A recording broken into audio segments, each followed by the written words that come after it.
Então vamos estudar hoje a dilatação volumétrica, como o próprio nome diz, volume.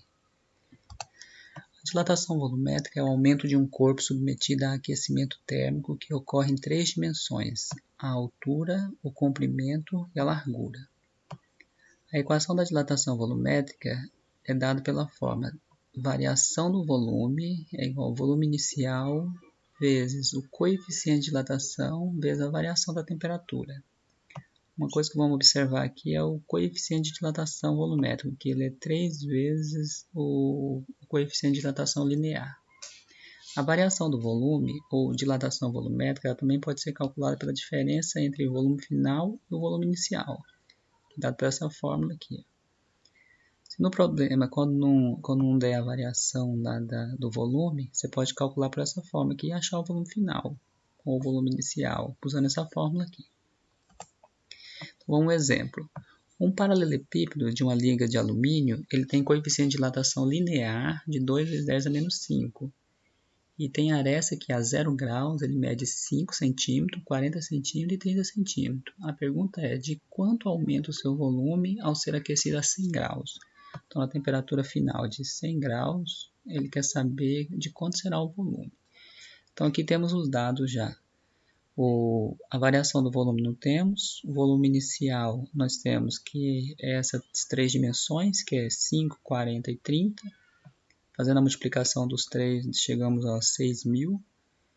E temos aqui uma observação que é o coeficiente de dilatação linear.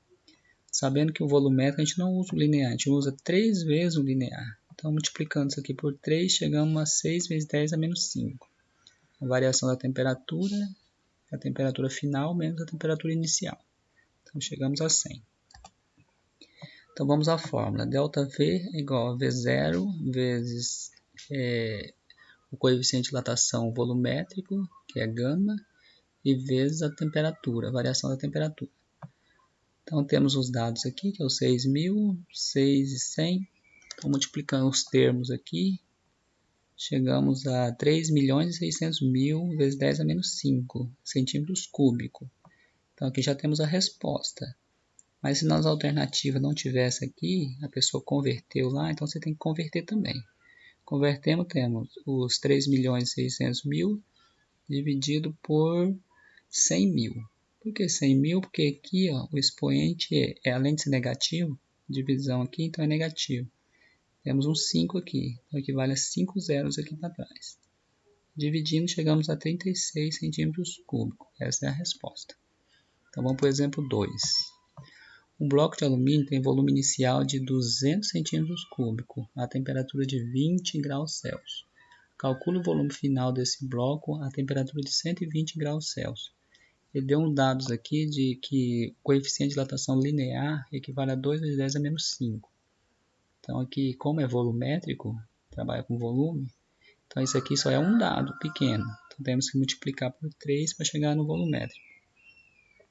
Então os dados aqui já ficou fácil. Ele procura o volume final. Ele não te deu a variação do volume, então a gente vai usar essa fórmula maior aqui. Aqui temos o volume inicial, que já veio pronto. Já veio as 3 dimensões prontas. E a variação da temperatura, que é 120 menos 20. Aqui, como a gente vai trabalhar com números aqui inteiro, a gente vai transformar isso aqui também inteiro, ou seja, em decimal. Vamos pegar isso aqui e dividir pelo total por 100.000, que é elevado a menos 5. Dividindo, já convertemos, já lança para cá. Lembrando de novo vocês que não pode somar esse 1 com esse aqui não. Então, primeiro resolve-se a multiplicação, para